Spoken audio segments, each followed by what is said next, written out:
झारखंड में जो आग सुलगा है, निशा भगत का भी बयान से आग झारखंड में लगा है। चेहरा से ही झलकता है कि कौन आदिवासी और कौन ईसाई है, कई रहन सहन से ही पता चल जाता है। सबको मालूम है कि कुर्मी कहीं से आदिवासी बन नहीं सकता है। आदिवासी का जो हक अधिकार को लुटेगा उसके खिलाफ में झारखंड को मणिपुर बनाना कौन चाह रहा है? कौन आदिवासी समुदाय को आपस में लड़ाने की साजिश षड्यंत्र रच रहा है? कौन कुर्मियों को पीछे से उकसा रहा है? कौन आग लगा रहा है? कौन धधका रहा है? कौन झारखंड के माहौल को खराब करना चाह रहा है? आप सोच रहे होंगे कि मैं ऐसा क्या कह रहा हूं। आप सही सुन रहे हैं।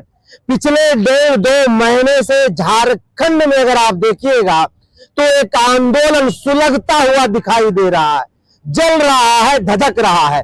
वह आंदोलन है कुर्मी समुदाय के द्वारा अनुसूचित जनजाति में शामिल करने की मांग, और उसके खिलाफ में आदिवासी समुदाय का सड़कों पर जन विरोध। आप समझ सकते हैं कि विरोध इस तरीके से हो रहा है कि अब ये समुदाय जो कल भाई भाई हुआ करते थे, अब एक दूसरे को देखना तक पसंद नहीं कर रहे हैं। यहां तक बातें पहुंच आई है, अब इसमें तीसरी लड़ाई भी जो है प्रवेश कर चुका है, जिसका जिक्र बार बार द जनसभा कर रहा था और ये कह रहा था कि यह लड़ाई कुर्मियों और आदिवासियों के बीच का नहीं है, ये लड़ाई ईसाइयों को डिलिस्टिंग करने का है। और अब वह भी इस आंदोलन में दिखाई दे रहा है।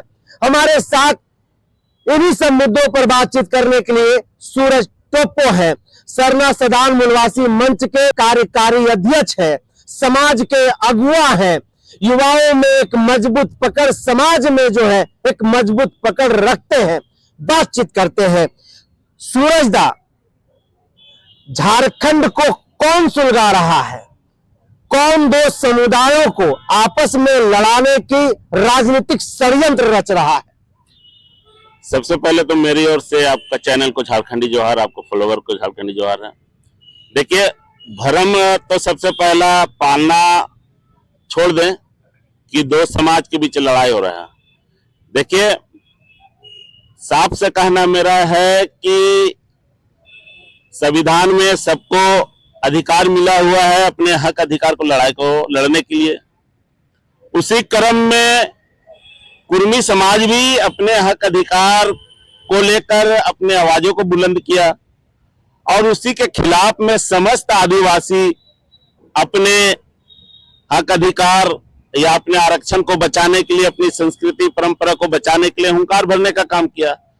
और ये भी गलतफहमी का शिकार लोग ना हो कि हम लोग झारखंड में मणिपुर का हल करेंगे। हमारा मानना है कि दो समाज का लड़ाई है, वो अपने हक अधिकार के लिए आवाज उठाया है। हम लोग उसका विरोध कर रहे हैं कि आदिवासियों की सूची में शामिल होने के खिलाफ में है, क्योंकि आदिवासी की परंपरा, उनकी संस्कृति, अपनी पूजा प्रगति और प्रकृति की पुजारी है आदिवासी। और ऐसे समाज में घुसकर उनके सूची में शामिल होकर उनके आरक्षण का लाभ उठाना, उनकी संस्कृति परंपरा को धूमिल करना, यह प्रयास चल रहा है कुर्मियों के द्वारा। तो हम लोग इसके खिलाफ में देखिएगा कि तमाम जिला में तमाम आदिवासी इस बार एकजुट हुए हैं। मजबूती के साथ हम लोग अपने बातों को केंद्र सरकार हो या राज्य सरकार को चिताने का काम कर रहे हैं। हम लोग भी अपना आवाज को बुलंद किए हैं कि हमारे आदिवासी समाज में अब हम लोग अपने सूची में किसी को शामिल नहीं होने देंगे। हम अपने बातों को रख रहे हैं, कुर्मी समाज अपने बातों को। लेकिन पैमाना ऐसे कैसे बढ़ गया कि एक दूसरे के ऊपर समाज जो है वो अभद्र टिप्पणी करने लगा, गाली गलौज करने लगा, नौबत मारपीट तक की आ गई। टाइगर को आप लोग जो है सो कंधे पे लेके घुमा रहे हैं और सीधा टारगेट कर रहे हैं जयराम कुमार महतो को कि अपने आप को टाइगर कहता है और हम लोग टाइगर का शिकारी है, ये वही टाइगर है। फिर आखिर ये क्या हो रहा है? देखिए, आक्रोश जिस प्रकार से बढ़ा है आदिवासी समाज में, युवाओं में आज जागरूक हुआ है युवाओं। और आपको मालूम होगा कि कितने सदियों के बाद इस झारखंड प्रदेश में आदिवासी समाज एकदम सशक्त, मजबूत, एकजुट हुए हैं। और उसमें सबसे बड़ा अहम बात यह है कि इस बार जो आग सुलगा है आदिवासी समाज में, तो उसमें बढ़ चढ़ के युवाओं का भागीदारी इस बात सुनिश्चित हुआ है। अब हमको लगता है कि हमारा युवा भी अपने संस्कृति परंपरा को लेकर जागरूक हो चुके हैं। उसी बीच में रामगढ़ में जो 20 तारीख को धरना प्रदर्शन और रैली था, पैदल मार्च यात्रा, उसमें टाइगर जयराम महतो के युवाओं के द्वारा टाइगर का पुतला को टाइगर के स्वरूप देकर नाराबाजी किया गया। ये भावना ने कि उसी टाइगर को किया गया। हमारा कहना है कि आक्रोश में आपका नारा लगा क्योंकि आप एक राजनीतिक दल के अध्यक्ष हैं और आपका राजनीतिक दल सभी समाज के लोगों को लेकर आपका राजनीतिक दल का निर्माण हुआ है। आप ठीक है, आप कुर्मी का बेटा है, स्वाभाविक से बात है कि आप अपने जात को प्रमोट करने के लिए आपने समर्थन दिया। तो उसी प्रकार हमारे युवाओं के द्वारा अपने आदिवासी समाज को समर्थन किया और बढ़ चढ़ के उस कार्यक्रम में सुनिश्चित भागीदारी सुनिश्चित किया। उस बीच में सिर्फ जयराम महतो का खिलाफ में हम लोग मोर्चा नहीं खोले, हम लोग सुदेश महतो के खिलाफ में भी मोर्चा खोले, चंद्र प्रकाश चौधरी के भी खिलाफ में मोर्चा खोले। कहने का मतलब है कि कुर्मी समाज का जो भी लीडर राजनीतिक दल में इस प्रकार का आग लगाने का काम किया, वो सभी राजनीतिक दल के विधायक हो, नेता जिन्होंने बड़ा बड़ा भाषण रेल टेक्का में दिया, उसके खिलाफ में आक्रोश होकर हमारे आदिवासी तमाम जिला में कार्यक्रम कर रहे हैं। निशा भगत खुल करके एक बात कह रही है कि 17 अक्टूबर को प्रभात तारा मैदान में जो जन आक्रोश आदिवासी समुदाय का दिखाई दिया, वो जन आक्रोश जो है ईसाई समुदाय के द्वारा फंडिंग किया गया था। ये ईसाइयों का कार्यक्रम था, आदिवासी समुदाय का नहीं था। और कुर्मी भी ये कह रहे हैं कि केवल टारगेट हमें क्यों किया जा रहा है। ईसाई समुदाय पिछले कई एक वर्षों से, दशकों से जो है आदिवासियों का संरक्षण जो है, आदिवासियों का आरक्षण जो है, उस पर कब्जा करके बैठा हुआ है। आखिरकार आदिवासी समुदाय उसका विरोध क्यों नहीं कर रहा है? और निशा भगत जो है अब इसके खिलाफ खुल करके जो है सड़क पर आ गई है। देखिए, मेरा साफ मानना है कि ईसाई जो भी कन्वर्ट हुआ है उसका नेचर पहले आदिवासी था। अब संविधान में सबको हक अधिकार मिला हुआ है कि आप कोई भी अपने अनुसार धर्म परिवर्तन कर सकते हैं। तो हिसाब में हमारे ना जाने लाखों की संख्या में आदिवासी ईसाई बने हैं, मगर खतियान तो मरता नहीं है, खतियान तो जीवित है। तो उस आधार पर उसको एसटी का लाभ मिल रहा है। मगर हमारा मानना है कि किसी जात धर्म से हमारा लड़ाई नहीं है। हमारा अपनी संस्कृति परंपरा, अपनी आरक्षण को मजबूत करके रखना और आने वाला हमारे पीढ़ी को कैसे हम सुरक्षित कर सके कि उनका भविष्य उज्जवल कैसे हो, उसको लेकर हम लोग लड़ रहे हैं। कुर्मी समाज अपना मांग कर रहा है, हम अपना मांग कर रहे हैं। संविधान में हक अधिकार सबको मिला हो भैया, हम अपना आवाज को बुलंद कर रहे हैं। रहा सवाल कि जो भी बात खुल के आ रहा है कि कुर्मियों का खाली विरोध हो रहा है, ईसाइयों में हो रहा है। अब ईसाइयों का विरोध के लिए हमारे झारखंड में जितने भी अगुआ है उसमें चिंतन मंथन करेंगे। जो बात छन के आएगा बैठक में या चिंतन मंथन में, वो मीडिया के द्वारा बता दिया जाएगा। मगर हम अपने तरफ से किसी समाज का विरोध नहीं कर सकते हैं, क्योंकि हमारा मानना है कि जो 17 तारीख को जो महाआक्रोश रैली था, उसमें आप देखे होंगे कि संथाल से भी लोग आए, चाईबासा से, ना जाने पूरे झारखंड प्रदेश के जिला से हमारे 32-33 जनजातियों का आगमन हुआ। और उसमें आप चेहरा से ही झलकता है कि कौन आदिवासी और कौन ईसाई है, कई रहन सहन से ही पता चल जाता है। तो मेरा मानना है कि उस कार्यक्रम में ईसाइयों का कोई हाथ नहीं था। पूरा तमाम आदिवासी मजबूत से तमाम आदिवासी संगठन के द्वारा जो आह्वान किया था, उसके द्वारा यह कार्यक्रम हुआ। अब किसी कारण निशा भगत को जानकारी मिला होगा, ये हम नहीं बता सकते हैं। हो सके वो भी सही हो, उनका भी विरोध हम नहीं कर सकते हैं। या हमारे जो भी अगुआ मंच में बैठे थे, पूर्ण रूप से प्योर आदिवासी 33 जनजाति 32 जनजाति का अगुवा लोग पहुंचे थे तमाम जिला से, और सभी ने उस महारैली के माध्यम से आदिवासी का जो हक अधिकार को लूटेगा उसके खिलाफ में वो महारैली का आयोजन किया गया था। इसमें ईसाई, फलना समुदाय, चिल्ला समुदाय का कोई मैटर नहीं है। मेरा मानना है कि निशा भगत को लगता है कि ईसाई फंडिंग था या ईसाई के द्वारा प्रायोजित किया है, तो उसको तथ्य के साथ आप रख दीजिए, नकाब कर दीजिए वैसा व्यक्तियों को। आप फिर खाली मीडिया में मत बोलिए ना, मीडिया में बोल के आप अपने समाज को भी तोड़ने का काम कर रहे हैं ना, जो ठीक है। आप क्या फायदा होगा आप ही मैं बता रहा हूं कि झारखंड में जो आग सुलगा है आदिवासी या युवाओं के शरीर में, तो कहीं ना कहीं निशा भगत का भी बयान से आग झारखंड में लगा है और जागरूक भी हुआ है लोग।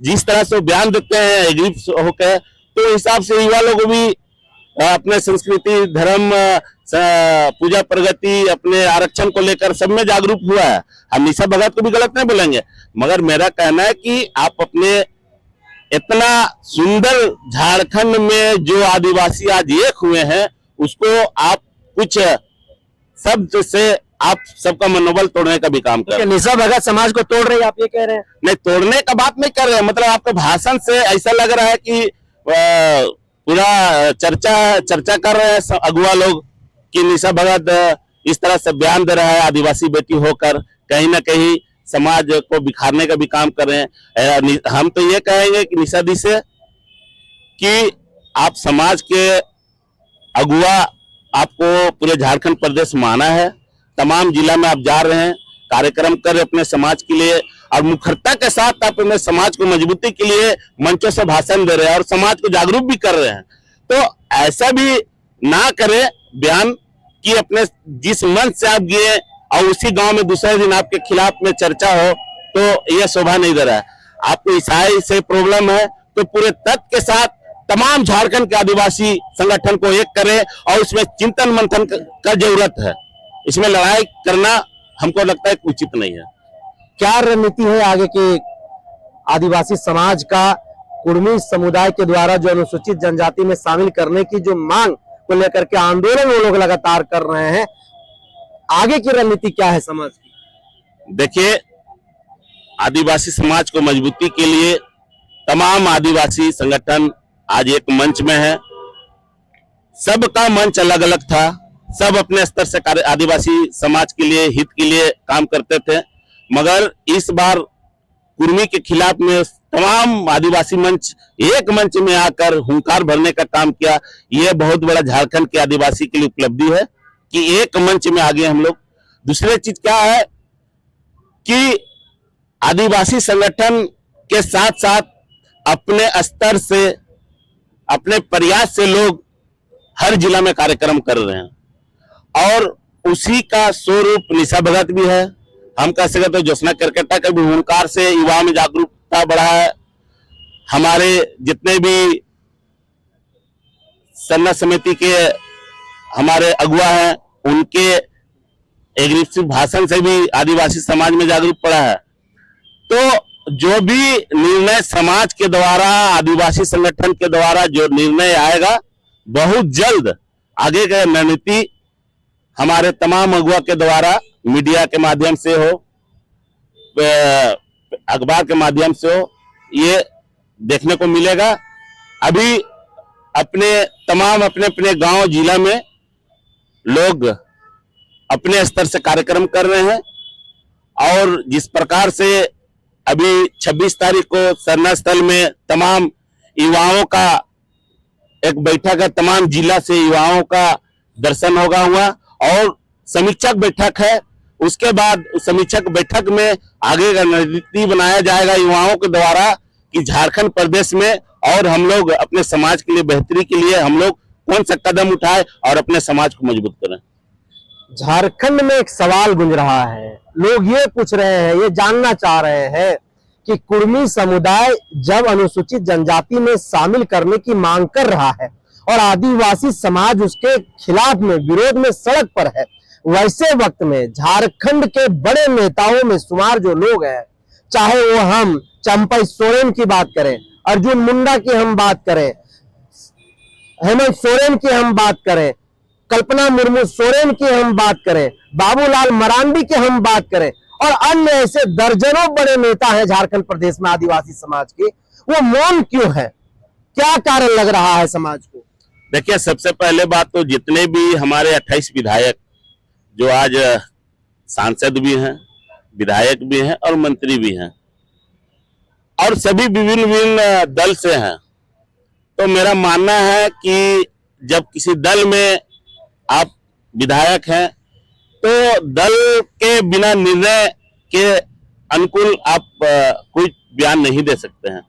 मगर मेरा कहना है कि तमाम आदिवासी जो हमारे विधायक हैं या मंत्री हैं या हमारे मुख्यमंत्री या हमारे कल्पना जी हो या बाबूलाल मरांडी हो या जो भी हैं, तो सबको मालूम है कि कुर्मी कहीं से आदिवासी बन नहीं सकता है। और समय आने दीजिए, देखिएगा कि 28 के 28 विधायक मंत्री अपने समाज के हित के लिए, मजबूती के लिए मुखरता के साथ वो लोग भी अपने बातों को राज्य सरकार हो या केंद्र सरकार तक पहुंचाने का काम करेंगे। मगर मेरा मानना है कि जिस प्रकार से कुर्मी वर्सेस आदिवासी का जो अभी जंग छिड़ा हुआ है, कहीं ना कहीं पार्टी से पहले माटी होता है, तो हमारे विधायकों को स्टैंड लेना चाहिए। आप पार्टी से हट कर समर्थन मत दीजिए, पार्टी से बाहर समर्थन दीजिए। आपके समर्थन से तमाम आदिवासी संगठन को एक ऊर्जा मिलता और मजबूती के साथ हम लोग अपने बातों को रख सकते थे, और जो संख्या 17 तारीख को था वो 4 गुना हो सकता था, और हम अपनी मजबूती प्रदान कर सकते थे झारखंड प्रदेश में।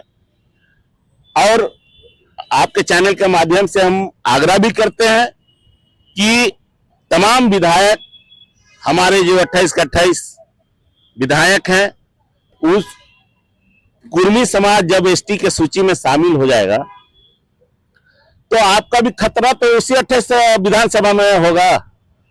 और कुर्मी समाज जिस प्रकार से अपने बातों को लेकर रेल टेका दहर्च का कार्यक्रम के माध्यम से कुर्मी विधायकों के द्वारा